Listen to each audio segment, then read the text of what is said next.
Bonjour à tous, moi Albert Abdou et voici la première partie du cours de développement embryonnaire de Monsieur Amir. Alors, on va commencer.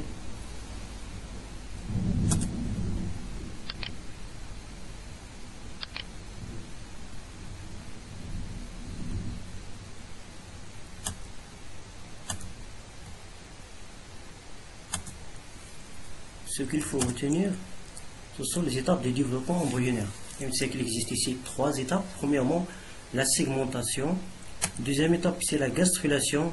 Et troisième étape, c'est l'organogénèse. Il faut retenir ces trois étapes-là. Premièrement, on va s'intéresser à la segmentation.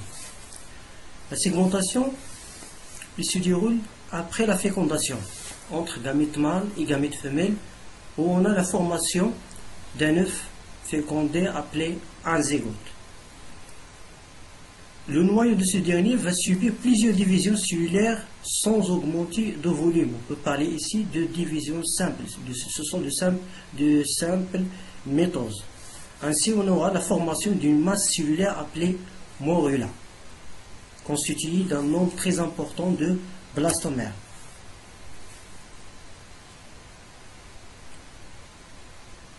À noter ici que la segmentation chez les ovipares, c'est-à-dire ce sont des espèces ou des êtres vivants qui pratiquent la covaison, l'initiation de la segmentation exige l'intervention de chaleur ou de la chaleur.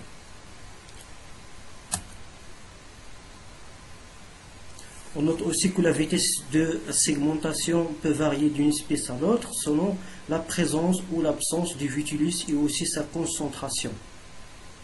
On parle ici de vitulus, c'est-à-dire c'est un ensemble de réserves nutritives pour la survie de l'embryon et aussi sa croissance.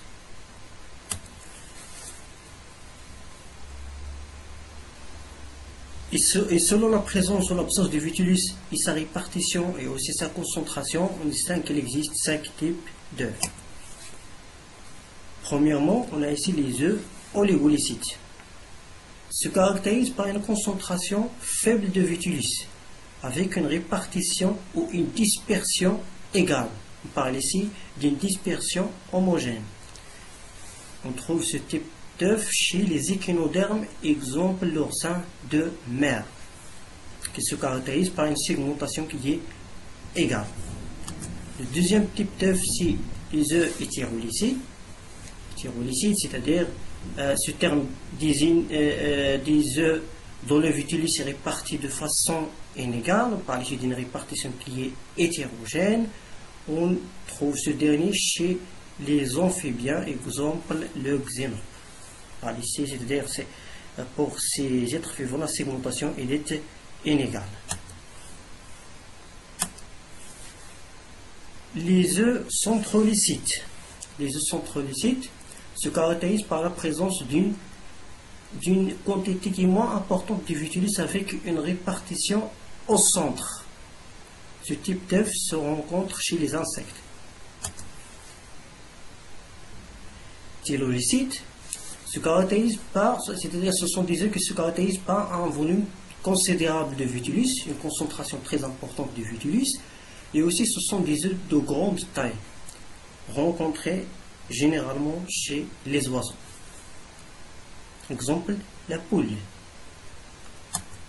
Puis, dernièrement, on a les œufs halicite, se caractérisent par, c'est-à-dire il ne contient pas de vitulus, l'absence de vitulus est rencontrée chez les mammifères dans l'homme. Ici, le placenta qui va remplacer le vitulus. Les types de segmentation. Il existe ici deux types. Premièrement, la segmentation totale ou holoblastique. Segmentation totale ou holoblastique, c'est-à-dire les divisions de segmentation, c'est-à-dire tout l'œuf va subir ces divisions. On parle ici de segmentation qui est totale ou holoblastique. La segmentation totale ou holoblastique peut être égale ou subégale. Égal ou subégal chez les œufs oligolycites et alécites, c'est-à-dire les œufs qui se caractérisent par une faible concentration de vitulus ou l'absence de vitulus chez l'homme ou chez les œufs alécites. Égal, c'est-à-dire on a la formation des blastomères de même taille, et subégal, c'est-à-dire il n'y a pas de différence significative entre la taille des blastomères.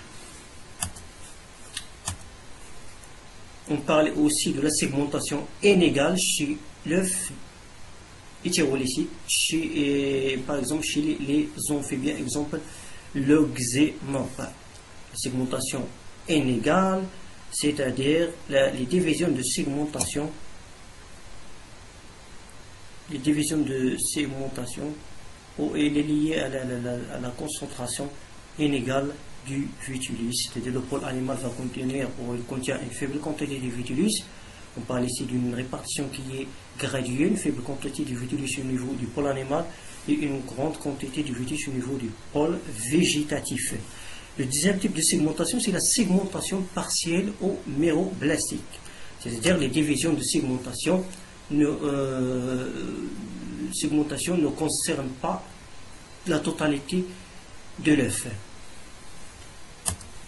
et qui peut être discoïdale chez l'œuf thylalycite, c'est-à-dire ne concerne que le disque germinatif, exemple chez les oiseaux. On parle ici, le disque germinatif c'est un point rouge localisé à la surface du vitulus. Au superficiel, chez l'œuf centrolycite pour les insectes. C'est discoïdale chez l'œuf thylalycite, ne concerne que le disque germinatif, exemple chez les oiseaux. Superficiel chez l'œuf centrolycite pour les insectes. Après la segmentation, c'est-à-dire après la formation de la masse morula qui est constituée d'un nombre très important de blastomères, et avant la gastrulation, on a une étape, c'est la blastulation, c'est la formation d'une cavité blastocèle. Cette cavité blastocèle se forme grâce à l'écartement entre les blastomères. يعني غتشوفوا هادشي في الكور ديال مسيو العامري هو اللي غيوريكم كيفاش هاد لا كافيتي بلاستوسيل se forme. C'est-à-dire, il se forme grâce à l'écartement entre les blastomères et qui peut se faire par l'intervention de l'eau, exemple au niveau de l'œuf des oiseaux ou aussi des reptiles, car il est constitué de jaune d'œuf et le blanc d'œuf. Le blanc d'œuf il contient une concentration très importante d'eau et qui va intervenir au cours de l'écartement entre les blastomères et la formation d'une cavité blastocèle. Pourquoi la formation du site cavité blastocèle? Premièrement et dernièrement, c'est de mieux entrer ou de se préparer à la deuxième étape de la forme de développement embryonnaire qui est la gastrulation. La deuxième étape, c'est la gastrulation. La gastrulation, il correspond à la seconde phase du développement embryonnaire, où on assiste à la mise en place du feuillet embryonnaire. Enfin, on parle ici d'un feuillet externe, c'est l'ectoblaste, un feuillet intermédiaire, c'est le mésoblaste, et un feuillet interne, c'est l'endoblaste. Chez les espèces diploblastiques, c'est-à-dire diploblastiques, il contient deux feuillets, l'endoderme et l'ectoderme, tandis que triploblastiques, ils ont trois feuillets, l'endoderme, le mésoderme et l'ectoderme. Le mésoderme entre l'endoderme et l'ectoderme. La gastrulation peut se faire selon deux modalités. La gastrulation peut se faire selon deux modalités, soit par embolie, c'est-à-dire c'est le pôle végétatif qui va s'enfoncer à l'intérieur de la blastocèle, où on a la formation de l'arc-enterrant, soit par épibolie, c'est-à-dire c'est le pôle animal qui va recouvrir tout l'œuf. Généralement, en embolie, on le trouve généralement chez l'oursin de mer, c'est-à-dire le pôle végétatif, il va s'enfoncer à l'intérieur du blastocèle et on a la formation de l'arc-enterrant. Soit la gastrulation peut se faire par épibolie, c'est le pôle animal qui va recouvrir tout l'œuf. Il existe généralement chez les amphibiens, exemple l'oxémorphe. Ici, comme vous pouvez le constater, on a un œuf où le début on a ici le début de la gastrulation de l'œuf des amphibiens. Comme vous pouvez le constater, c'est le pôle animal qui va recouvrir d'eau l'œuf. On parle ici d'une gastrulation qui se fait par épibolie. Ici, on a un schéma qui illustre comment cette gastrulation se fait. On a la formation de l'arc-enterrant grâce à une gastrulation qui se fait par épibolie. Dans la deuxième vidéo, vous pouvez constater le deuxième type de gastrulation, qui est la gastrulation par embolie. On assiste à l'enfoncement des pôles végétatifs à l'intérieur du blastocèle, la formation de l'arc-enterrant chez l'orsec.